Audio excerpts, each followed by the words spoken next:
안녕하세요. 사연을 시작하기에 앞서 구독과 좋아요 부탁드려요. 감사합니다. 사연 시작해 볼게요. 어릴 때부터 저는 고아였습니다. 부모님의 얼굴도 제대로 기억나지 않았죠. 고아원에서 자라면서 가족이라는 단어가 제게는 참 낯설게 느껴졌어요.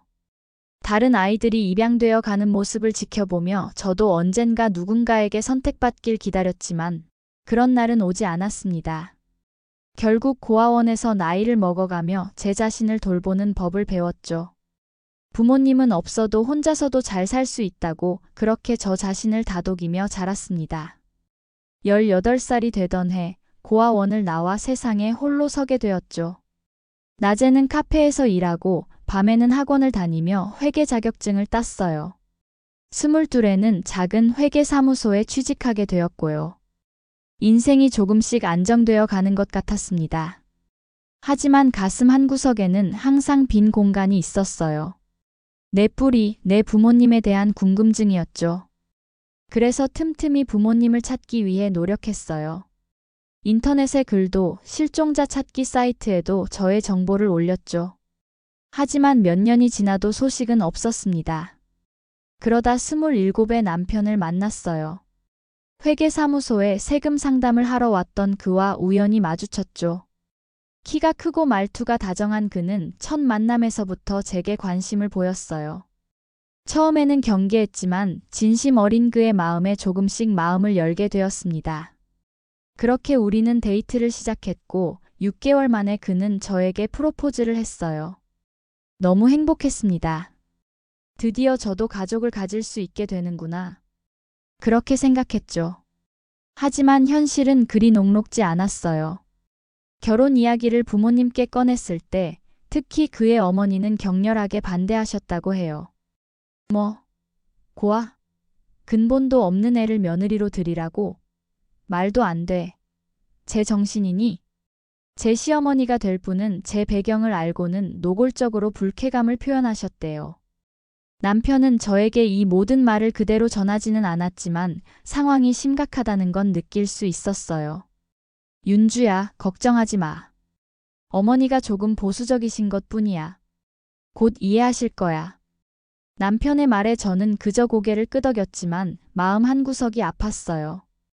그렇게 한 달, 2달.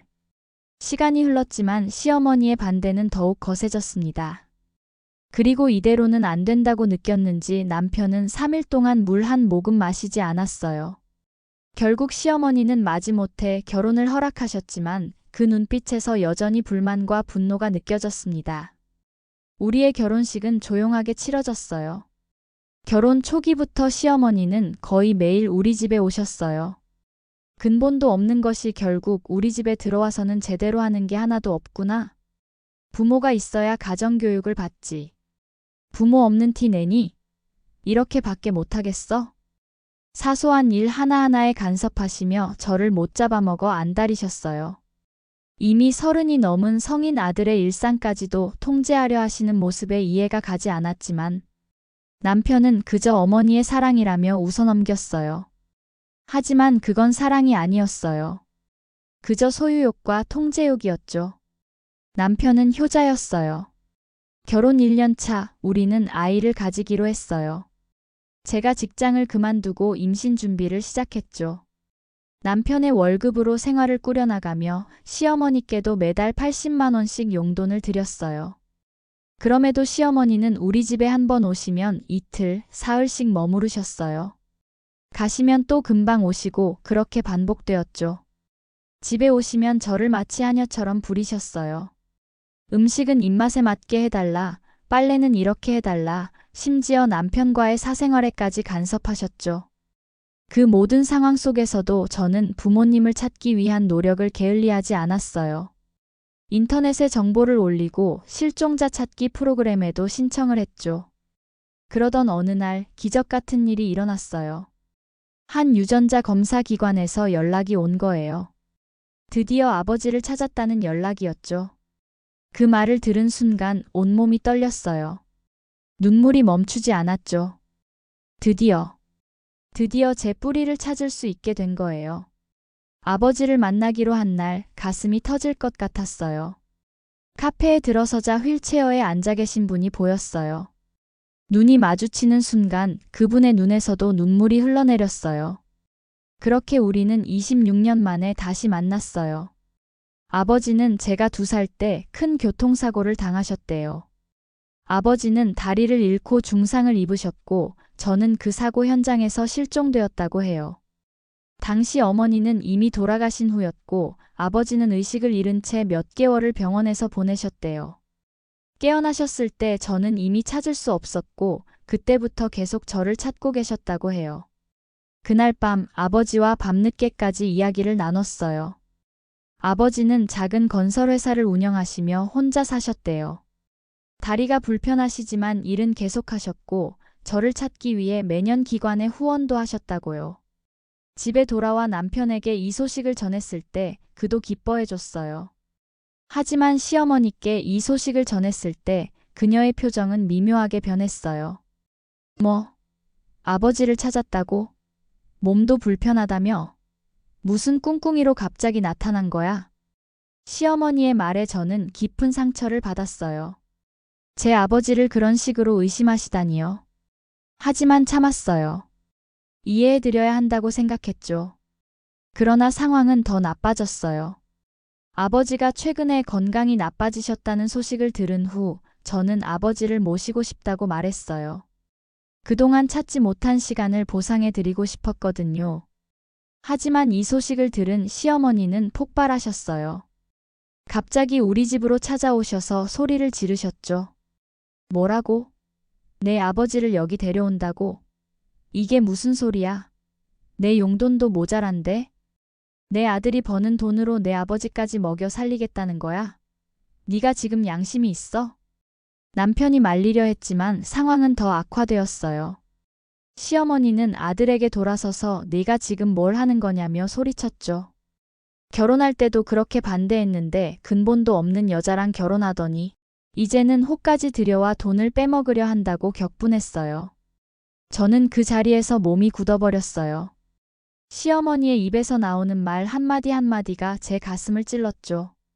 그동안 묵묵히 참아왔던 감정이 한계에 다다랐어요. 결국 저도 목소리를 높여 반박했지만 그것은 시어머니의 분노에 기름을 부은 꼴이 되었어요. 시어머니는 더욱 격분하여 감히 자기에게 대든다며 분노했고 고아인 척하다가 갑자기 아버지가 나타나고 아들 돈을 빼먹으려 한다며 인신공격을 이어갔어요. 결국 시어머니는 최후 통첩을 던졌죠. 아버지를 모실 거면 남편과 이혼하라고 말이에요. 그 순간 남편의 표정이 창백해졌어요. 그는 어머니와 저 사이에서 갈팡질팡하다가 결국 저에게 아버지를 모시는 것을 잠시 미루자고 제안했죠. 그 말을 들은 순간 저는 이 결혼 생활이 더 이상 지속될 수 없다는 것을 깨달았어요. 그날 밤 남편과 저는 긴 대화를 나눴어요. 그는 어머니의 행동에 미안해했지만 동시에 어머니를 이해해 달라고 했죠. 하지만 저는 더 이상 참을 수 없었어요.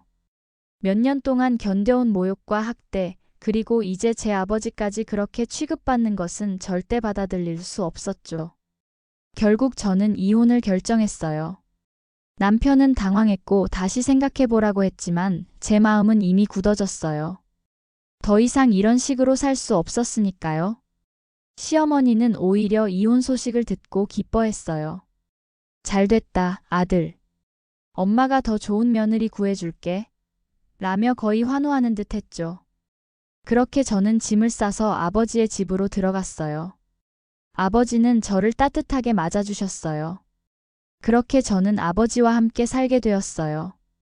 비록 아버지는 다리가 불편하시고 건강이 좋지 않으셨지만 저희는 행복했어요. 아버지는 저에게 그동안의 이야기를 들려주셨고 제가 없는 동안 얼마나 저를 그리워하셨는지 말씀해 주셨어요. 아빠가 내 사진을 계속 갖고 다녔어.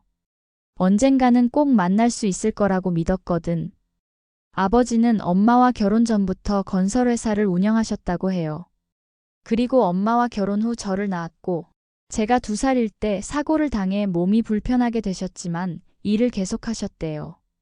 직원들을 가족처럼 대하시고 거래처와의 관계도 돈독하게 유지하셨다고 해요. 하지만 최근에는 건강이 더 나빠지셔서 회사 일을 줄이고 계셨죠. 윤주야, 아빠가 회사 일을 좀 줄이려고 해. 이제는 남은 시간 너와 보내고 싶어서. 그렇게 저는 아버지와 함께 시간을 보냈어요. 때로는 병원에 가서 치료를 받고, 때로는 공원에 나가 햇빛을 쬐고 그렇게 일상을 보냈죠. 아버지는 점점 약해지셨지만 항상 웃음을 잃지 않으셨어요.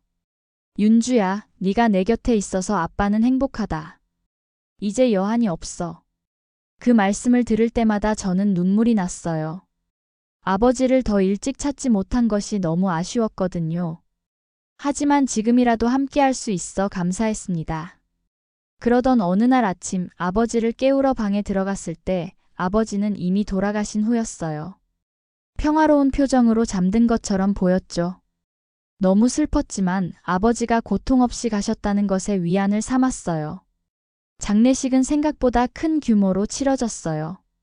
아버지의 회사 직원들, 거래처 사람들, 그리고 오랜 지인들이 모두 찾아와 조의를 표했죠. 다들 아버지가 얼마나 좋은 분이었는지 이야기해 주셨어요.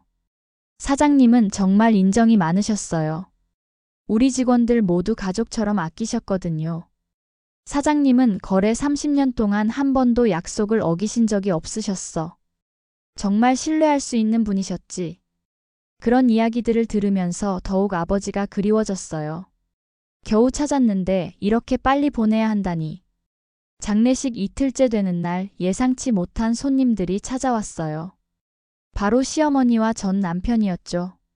시어머니는 처음에는 멀리서 서 있다가 점점 장례식장을 둘러보기 시작했어요. 많은 화환들과 조문객들, 그리고 장례식의 규모를 보고 놀란 표정이었죠. 그때 아버지의 동생인 작은아빠와 고모가 제게 다가오셨어요. 윤주야, 내 아빠가 그동안 널 얼마나 찾았는지 몰라. 그래도 오빠가 죽기 전에 널 찾아서 다행이야. 그래, 윤주야. 네가 이제 내 아빠 회사도 물려받고 내 아빠 몫까지 잘 살아야 해. 그게 효도하는 거야. 그 말을 듣고 있던 시어머니의 표정이 확 변했어요. 특히 회사를 물려받는다는 말에 눈이 휘둥그레지더군요. 잠시 후 시어머니는 저에게 다가왔어요. 시어머니는 갑자기 표정을 바꾸더니 거의 달려와 제 손을 덥석 잡았어요. 전에는 만지기도 싫어하던 사람이 말이죠. 갑자기 바뀐 시어머니의 태도에 저는 당황스러웠어요. 전에는 저를 근본 없는 년이라고 불렀던 분이 이제는 갑자기 고개를 숙이며 친한 척하고 있었어요. 아니, 사돈이 그렇게 큰 회사 사장이었어? 아니, 그걸 왜 말을 안 한 거야? 그 말에 저는 쓴웃음이 났어요. 이제야 시어머니의 속내를 읽을 수 있었죠. 제 아버지의 재산을 보고 태도를 바꾸신 거예요. 아버지의 장례식이 끝나고 유산 상속 절차가 진행되었어요. 예상보다 많은 재산이 제게 상속되었죠. 회사 지분과 부동산, 그리고 적지 않은 현금까지. 이 사실이 알려지자 시어머니가 다시 찾아왔어요. 시어머니는 마치 아무 일도 없었다는 듯 선물까지 들고 와서 남편과 다시 합치자고 애원했어요. 불과 몇 달 전까지 저를 근본 없는 년이라 불렀던 입에서 이제는 달콤한 말들이 쏟아졌죠. 하지만 재산을 탐내는 시어머니의 속셈은 너무나 뻔했어요. 저는 단호하게 거절했고 이에 시어머니는 금세 본색을 드러냈어요. 갑자기 위자료를 요구하며 소란을 피우다 결국 경비에게 끌려나갔죠. 그 일 이후로 저는 그들과 완전히 연을 끊었어요. 이제 정말로 제 인생을 살 수 있게 된 거였죠. 그로부터 1년이 지났습니다. 저는 아버지의 회사를 계속 운영하기로 했어요. 처음에는 많이 어려웠지만 아버지의 오랜 직원들이 저를 많이 도와주셨죠. 특히 아버지의 오른팔이었던 김 부장님은 제게 회사 운영의 모든 것을 가르쳐 주셨어요. 그분은 자주 아버지 이야기를 들려주셨는데 아버지가 생전에 저를 얼마나 찾고 싶어 하셨는지, 찾은 후에는 얼마나 자랑스러워 하셨는지를 말이죠. 회사는 점점 안정을 찾아갔고 저는 아버지의 뜻을 이어 직원들을 가족처럼 대했어요. 어려운 결정을 내려야 할 때면 항상 아버지라면 어떻게 하셨을까? 라는 생각으로 판단했죠. 직원들도 저를 믿고 따라주었어요. 아버지의 딸이라는 이유만으로가 아니라 제가 진심으로 그들을 생각하는 것을 알았기 때문이라고 생각해요. 한 번은 시어머니가 회사까지 찾아와 난동을 부리기도 했죠. 네가 얼마나 배은망덕한 년인지 알아? 우리 널 위해 얼마나 희생했는데? 같은 소리를 지르며 사무실 물건을 집어던지기까지 했어요. 결국 경비원들이 그녀를 끌어내는 모습을 보며 지난 결혼 생활이 얼마나 독했는지 다시 한번 실감했죠. 전 남편도 몇 번 찾아왔지만 저는 단호하게 거절했어요. 그는 어머니와 달리 표면적으로는 점잖았지만 속으로는 분명 재산에 관심이 있었죠. 결국 시간이 지나면서 그들의 연락도 완전히 끊어졌어요. 그러던 어느 날 회사 거래처 미팅에서 한 남자분을 만났어요. 그는 아버지의 오랜 친구의 아들이었죠. 아버지에 대한 존경심이 가득했고 저의 이야기를 진심으로 경청해주는 사람이었어요. 그는 돈이나 재산에 관심을 두지 않고 제 자체를 봐주는 것 같았어요. 시어머니와는 완전히 다른 태도였죠. 가끔 과거를 돌아볼 때면 모든 일이 이유가 있었다는 생각이 들어요. 고아로 자란 아픔, 시어머니의 멸시, 이혼의 상처. 그 모든 것이 지금의 저를 만들었죠. 그리고 그 과정에서 아버지를 만날 수 있었고 아버지의 사랑을 느낄 수 있었어요. 아버지가 남겨주신 것은 단순한 재산이 아니었어요. 그것은 사랑이었고 신뢰였고 정직함이었습니다. 그 가치들을 이어받아 살아가는 것이 진정한 상속이라고 생각해요. 이제 저는 더 이상 고아가 아닙니다. 비록 아버지는 짧은 시간만 함께 하셨지만 그분의 딸로서의 정체성을 갖게 되었으니까요. 그리고 언젠가 제가 가정을 이룬다면 아버지가 보여주신 그 사랑을 제 아이들에게도 전해줄 수 있을 거예요. 앞으로의 길이 항상 쉽지만은 않겠지만 저는 이제 두렵지 않아요. 아버지의 딸로서 저만의 길을 당당하게 걸어갈 테니까요. 그리고 그 길에서 만나는 모든 이들에게 제가 받은 사랑을 나눠주려고 해요. 고아로 자랐던 제 과거는 이제 더 이상 상처가 아닌 저의 일부가 되었습니다. 그 경험이 있었기에 제가 지금의 저가 될 수 있었으니까요. 무엇보다 그 과정에서 찾은 아버지의 사랑은 그 어떤 것으로도 바꿀 수 없는 소중한 선물이 되었어요. 이제는 더 이상 뒤를 돌아보지 않으려 합니다. 앞으로 나아가며 제 삶을 아름답게 꾸려나갈 거예요. 아버지가 바라셨던 것처럼 행복하게요. 제 긴 이야기를 끝까지 들어주셔서 감사합니다. 구독과 좋아요, 알림 설정까지 잊지 마세요.